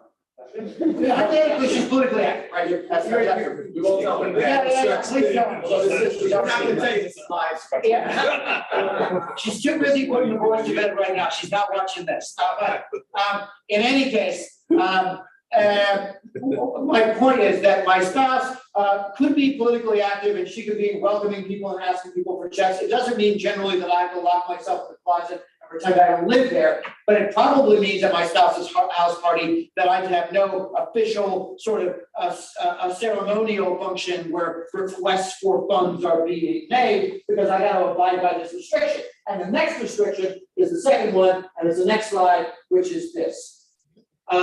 People of your stature may also not hold certain political party positions, and they're all enumerated here. I couldn't memorize all of them. A member of national or state committee of a political party, serves as assembly district leader of a political party, or serves as chair as an officer of the county committee or executive committee of a political party. So there is a curtailment on very high level decision makers on being able to be super active in the sort of leadership of the party. That's been true for 30 years. Ask me why? I don't know why this is in here. Donald Maness, maybe, right? So Donald Maness kind of legendarily was the head of the Queen's Party and was also the Queen's borough president. And perhaps in the aftermath of everything that happened in the 80s, it seemed like maybe a person who is very high level in government should also have a very high level position in the party. Maybe that's why that's there. But in any case, it's been around for 30 years. It's been relatively unchallenged in all of that time. Two challenges, but we've always successfully defended it. But in any case, it's one that we have to abide by. And next slide. Leaving city service. So the big thing here is that we tell most public servants is that when you leave city government, you can't represent parties before your former city agency served for a year. That's probably not going to be a problem for you because once you leave the commission, you're not going to have a commission anymore, I'm guessing, right? So this is really moot. A lot of this stuff here is not going to end up applying to you, I think, directly. There is a restriction that says if you deal with a party, like a private entity right now in your city capacity, you don't quote up a resume at the same time. That's the top thing here, pretty obvious. Don't disclose confidential city information once you leave. Next slide. Next slide.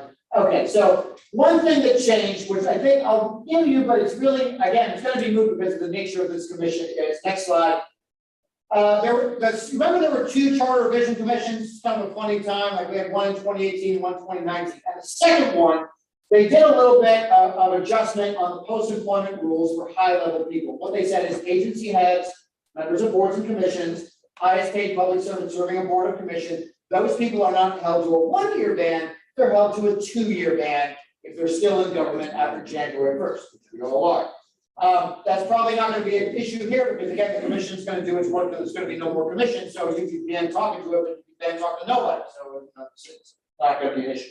Next slide. Okay, confidential information, next slide. Particular matters, any attorney knows this, and probably most of you who are attorneys know this. If you work on it in government, in a substantial way, you don't work on it for somebody else wants to leave. Again, probably not going to be an issue because this work will wrap. Next slide. Volunteering. Okay, so the good news on volunteering is the following.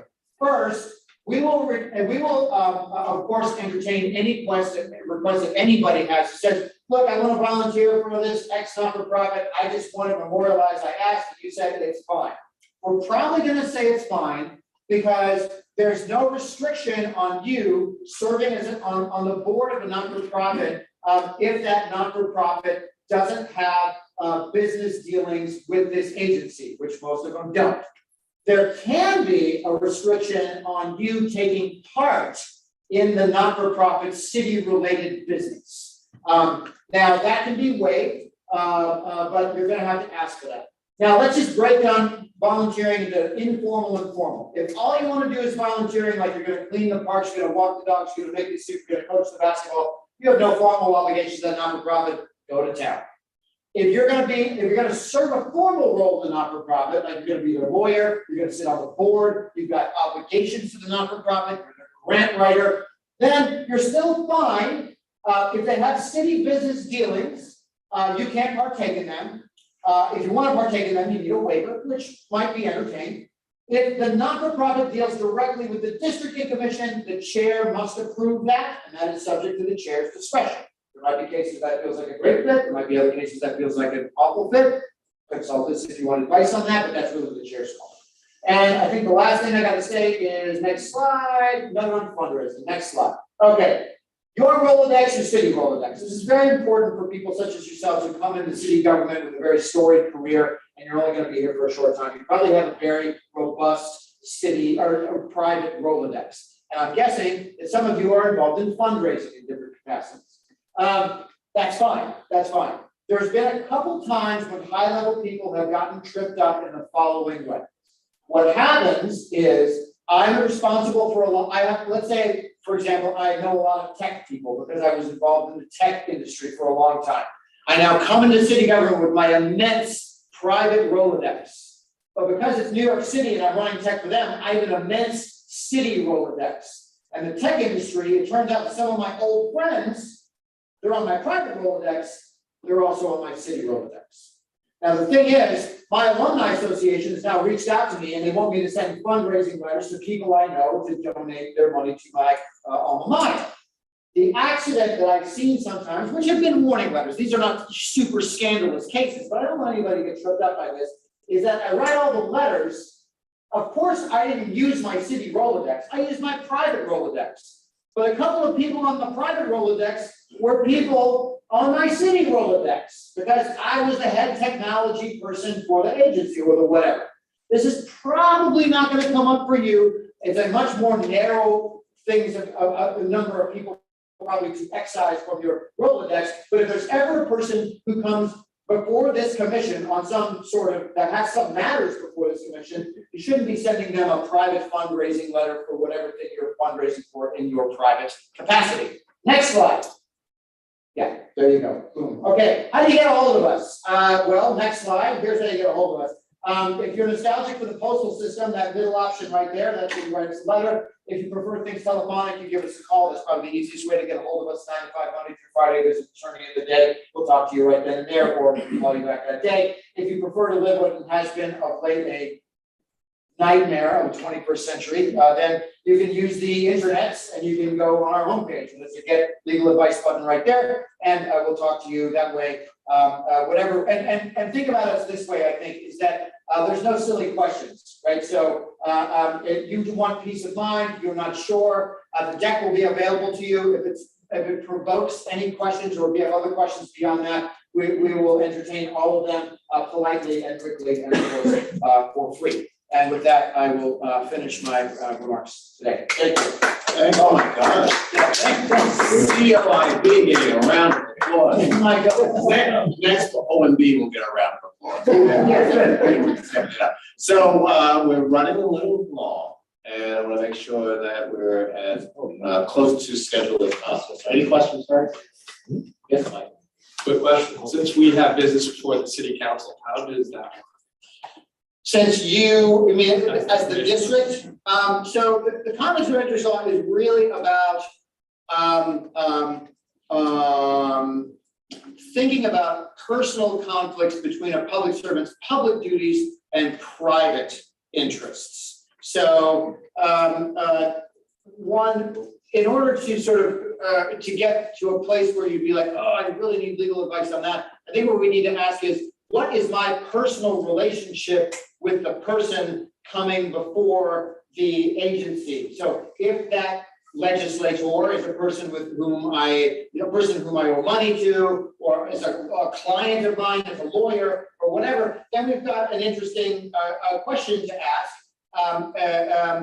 Beyond that, though, I think what you're asking is like, we have a lot of interaction with the city council, and of course, government communicates with government in whatever way it has to. So I think whatever those sensitivities there probably lie outside of the bounds of the conflict of interest law in almost all cases. Except I cannot, for example, lobby the city council or the executive branch for money. So I have already declared that, and I'm very clear about that. So I will not be able to interact in that regard. Good. Okay. Yes. I have a question as well. There was a little box that you did not refer to, and it's regarding, my question is, there are people that hold private meetings, associations, groups, for example, in my case, Latino groups, that have invited me to certain events that I haven't attended because I don't know if it's the right thing to do. And in regards to that, what's the rule? Can we attend? Do we have permit? Do we need permission from the chair? What do we do in those cases? It's a great question. So let me do a kind of a wholesome, very quick analysis there. So one of the things you have to ask is, why am I being invited to the event? If it turns out that I'm being invited to the event because of my work here, then the chair will make a determination. Do we want anyone at this event? And if we do we want you there, or do we want somebody else there? Because it's a city matter, and the leadership here is going to decide how much manpower do we need there, what's the manpower that needs to be there. And if a person needs to go to an event, then you can enjoy yourself, right? If they're serving meals to everybody, you can have a meal, right? We don't expect you to starve while everybody, right? So that's one kind of event. I think the kind of event that you were probably asking about, though, is I'm being invited to the event not because of what I do here. I'm being invited to the event because of all the other things I do, correct? No. These are the district team meetings that are being held in our communities right now as we speak. Okay. Directly related to redistricting. Okay, so the conflicts of interest, and we're not talking about receipt of gifts at these events or being comped to these events. These are free events, these are informational events. The conflict of interest law is probably not terribly helpful here, because I think that's really a question of the district commission has a lot of work to do, and it's got a lot of people to meet with. And I don't know what the internal process is of figuring out which meetings to go to and which meetings not to go to. I don't know, maybe you go to all the meetings when they hold them, but that's not an issue for us, because really what you're talking about is what's the best execution of my official district commission duties. So there's no private interest there, so it probably doesn't fall under the aegis of Chapter 68, which again is about conflicts between public duties and private interests. So sorry to punt, but it's not really our issue. Any other questions?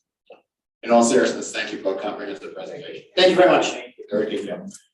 Our executive director. Dr. John Fletcher.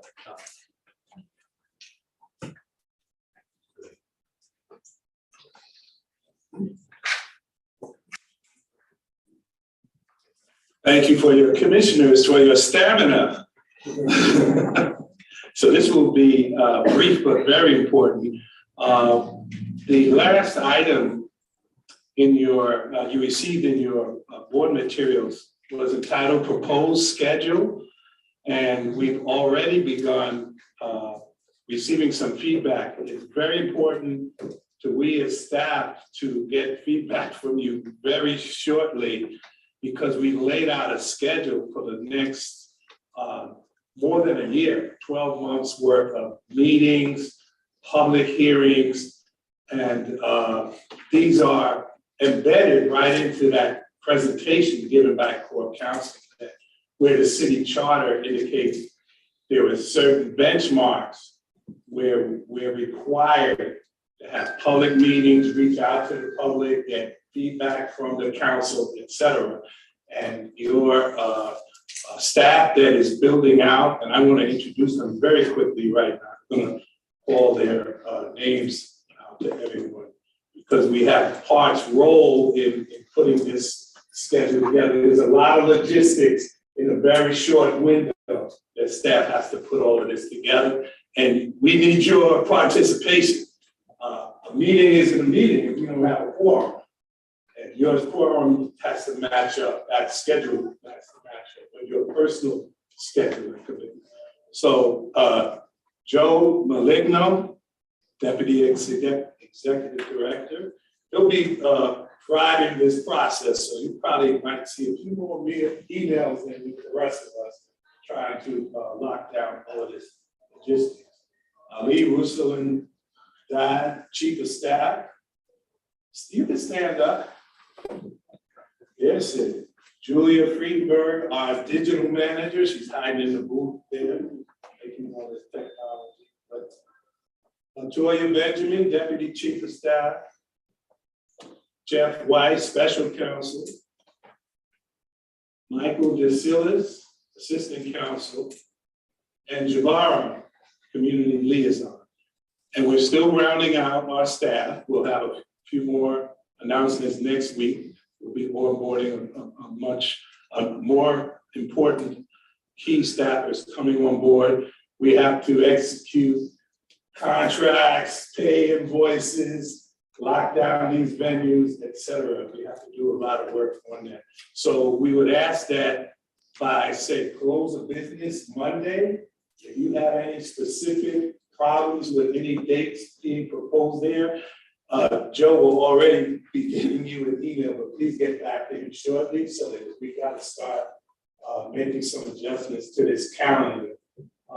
It's very important that we get on top of this quickly. And those are about knowing you've finally, our website is building out. All of those presentations you had today will be emailed directly to you, to your government emails. We're also going to post them. All presentations will be posted on the website.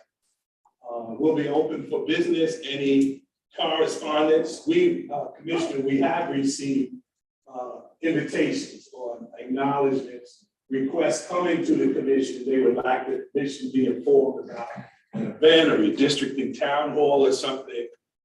If you get any of those invites that was suggested, it was a good point, email it to us too. Because maybe if you can't attend or not available, we might send a staff person to represent the commission at an event. So send that information to us, and any important correspondence that we're now starting to get a flow from good government groups, advocacy groups, et cetera. If it's addressed for the commissioner's attention, we're going to forward it to your government emails as well. So I don't want to belabor the meeting any longer right now, but if there's any questions or comments.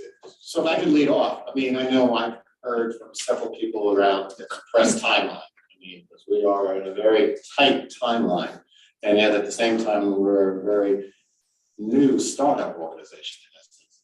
And so how do you envision, and how does the team envision handling that? I know you have your timeline here that you've laid out, but from a process point, what is your vision Well, we're following that timetable that we are proposing at this point, and only to the extent that we're required to make some adjustments, then we will obviously confer with the chair and the commissioners for a sign off. If we have to make a major detour, but we don't anticipate that. We're gonna try to stay these dates as court counsel laid out, and it's interesting. There are some other interpretations out there as to what this timetable could be, what the population deviation metrics that staff should go forward with. So there are some other issues that will come up on some of these important public meetings for the commission to make some other policy decisions as we're moving forward. But this is our work schedule. So also with the commission's permission, let me just ask one more question.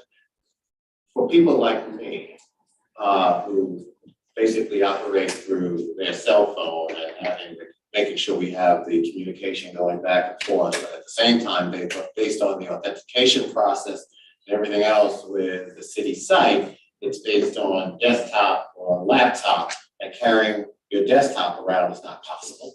And at the same time, we want to make sure everything is available for everybody who wants to foil whatever type of communication is taking place. So can you talk a little bit about that? I see the head nodding as well, as far as folks who either like me use the iPhone or the iPad, but at the same time, we can't get the redistricting emails on this, at least at this point. So is MIS working on that? That's my understanding. Yes, absolutely. In fact, we did have an MIS staffer here. They were a little late today. We said 5 o'clock, right? But they were here. But we do have to get that situation fixed, obviously.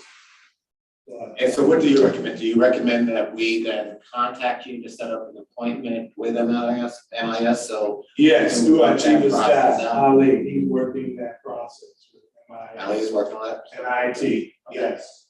Cool. Other questions? Mark? Close the communication group. Yes, that would work. Actually, Jim, on that subject, Lisa and I benefited from the MIS guy who said things would be easier to implement and fix if people come in person. Right. So One-on-one. to the extent that you can set up these one-on-ones at the office, is probably helpful, and give everyone a tour of the office when they show up. A couple of schedules. So we'll set that up. Yeah. We'll set that up. Absolutely. A couple of comments on the schedule. Yes. I was gonna recommend that the first week of June, to the extent that it's done, that briefing sessions be set up for the commissioners on the first draft, so that everyone knows if there are any issues that can be raised before June 7th. I noticed on the court council presentation, they didn't have August 15th, they had August 7th. So I don't know if that needs to be modified on the schedule as well. August 7th being sufficient to the city council. Joe, Do you want me to address that? sure. Yeah. So commissioners, relatively speaking. Yeah, sure.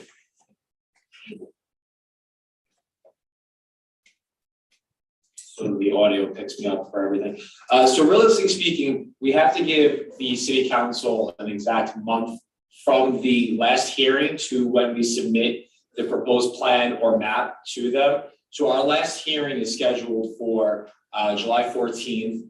August 15th will be that exact month of the time frame for us to be able to digest the entirety of the public testimony that comes into us. So that way we can give them a proper plan. And our goal is to have a hearing in every single borough. So that way everybody's properly represented and everybody's properly heard. So that's why there was the distinction. August 7th would realistically be the statutory day, although we are allowed the credence to do it the 15th, given that the city council was given their entire time frame that they're allowed to review the plan and submit any potential objections they have to the plan. So now, do you contemplate either the July 18th meeting or on August 15th that would be the time that the commission would vote to submit the plan,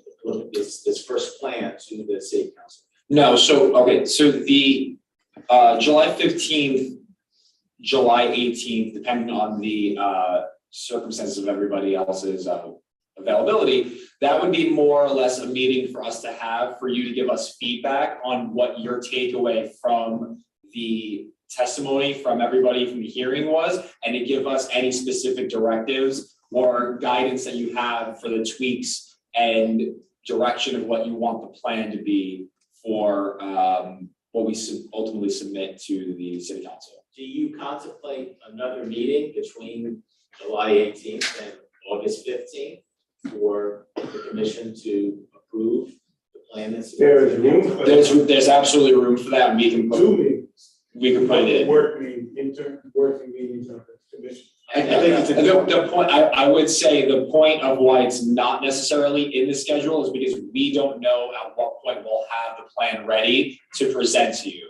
We'll follow up with an addendum on that once we're ready to submit that plan to you for your approval. And I think the point for just one thing, that we have to have a supermajority, so we always have to have that 9-member commissioner in attendance. To have a quorum. That's all. The other point I want to make is, unless I looked at the incorrectly, October 7th, it might be a Friday. So, the deadline to submit the second draft to the general public. So I don't know whether it may make sense to move that up a day or two.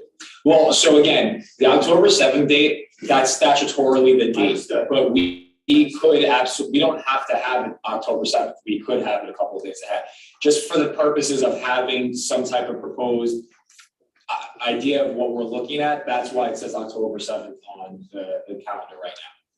But it can be a couple of days earlier. And I wanted to make a comment to my fellow commissioners because I've seen the email trail. We're all volunteers. I don't think there's an expectation that if a family or a business obligation prevents you from attending a public hearing, it is the worst thing in the world. It's great that everyone wants to be at every public hearing, but I think it's understandable if you cannot be at one or more public hearings. I think it's a wonderful thing that there's going to be a live stream, there will be a transcript, and most people are going to come with prepared testimony. So if you can't make it, I think that's totally understandable. Family and your day job comes first. So to the extent that, I saw some of the emails coming back, people expressing some remorse that they couldn't attend.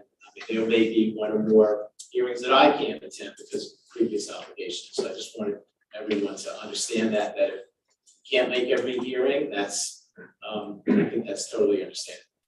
Monsignor? Can I ask you something? Obviously, John, the commission is staffed with very competent people, and staff is critically important.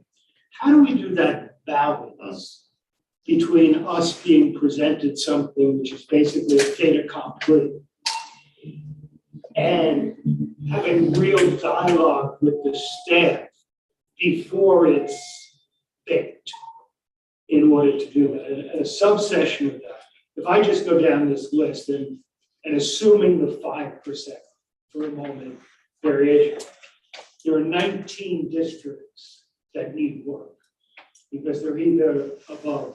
Now, are we going to have subcommittees where a few of us would focus on particular things? Will staff focus on particular areas so you can understand those a little better? Or it's a, we don't micromanage, but on the other hand, we can't be absentee landlords. So that's raise that. No, it's a great question. I think as we evolve, and I would add another variable to what you just said with your permission, is also to make sure that we're transparent in that process as well. I mean, we can shoot emails and have that kind of dialogue, which is also foilable, but at the same time, for the body itself, as we evolve, we need to be able to make sure that while it may not be a formal meeting, there's that interaction with the commissioners and staff. And as you were saying, the email traffic, I'll be frank with you, I mean, me accessing that right now has just been tough. And so some of that traffic, yeah, I know you as well. And so that's why I think it's even more important to know.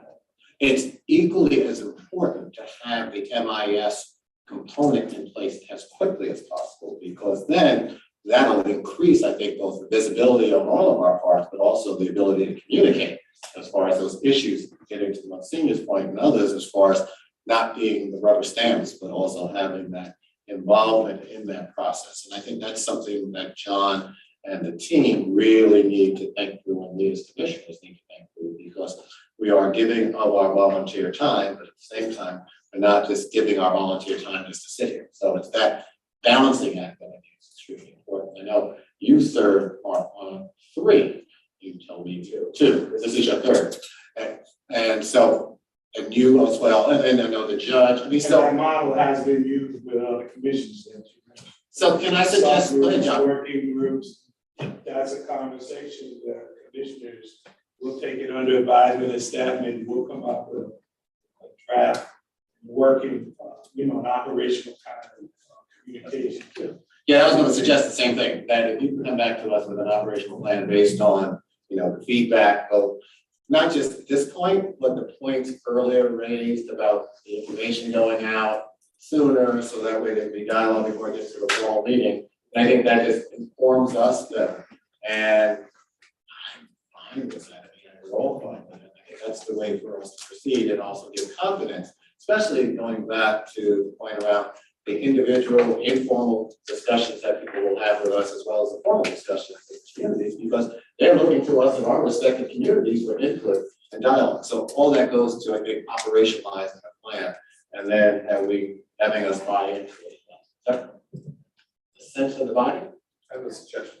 Please. I don't know, but I also want to make a suggestion. Since this technology thing is universally a problem, is there a fix that the city could provide that solves it for everyone? I would say, and we've talked about this in March, the idea of giving everyone an appliance, a tablet or an iPad that's controlled by the city, so they can come in remotely and fix whatever issues there are. And that provides us that email in a regular basis, so we don't have to use our own iPad or our own laptop or our cell phone, which all create a conflict technologically. Is it possible we can do that? Definitely. Yeah, let me, with your permission, John, so that's one of the things that I and we have been pursuing with the city, which has been an uphill discussion right now. And so we're plugging away because it makes life so much simpler, quite frankly, and also more transparent in having the stuff. I don't like the stuff. I got enough stuff on my iPhone and my iPad, and having a distinct piece of equipment that keeps it cleaner and simpler. So I know John and the team are working on this, and I think this empowers us even more so to take it up with the appropriate authorities of the city. Absolutely. All righty. So yes. No, I think suggestions came, which is a very good thing. As far the hearing is concerned, there are 16 days. I sent a letter in the file when I saw that. And the planning commissioner gave the report that the Asian population has gone up 325,000, and they could not give a South Asian percentage. But being and actually looking into the communities, I think over 200,000 will be South Asian, and 90% of that will be Muslim. And Muslims celebrating the Eid al-Adha on 11, 12, and 13 July. All those 3 hearings, and especially in Queens, of that 90% population, 75% of those lives in Queens. I think that segment of population should not miss the hearing of Queens especially. So I think that change has to happen. It is our most request. Good feedback. Good feedback. We will make the adjustment. All righty, before I ask for a motion to adjourn, I wish the person who is taking the minutes good luck for bullet point from this meeting, which should be very very interesting to read on minutes, the next one. Be about 3-4 pages. Yes. Oh, no. I'm going back to the June 7th. The office will be providing a draft map of which we then take to the public hearings, the presentation. We will be able to see that draft prior to June 7th? Yes. Absolutely. All right, they have a motion. Oh, I'm sorry. I missed one. Hold on, did I miss something? Well, I thought we were talking about how we were gonna get input before we present. Right, that's what it is as well. Yeah. Yeah, that's what. Okay. Oh, you were seconding, I just double checking. All right, we have a motion, we have a second, all those in favor to adjourn? Aye. The person who opposed it. Yeah.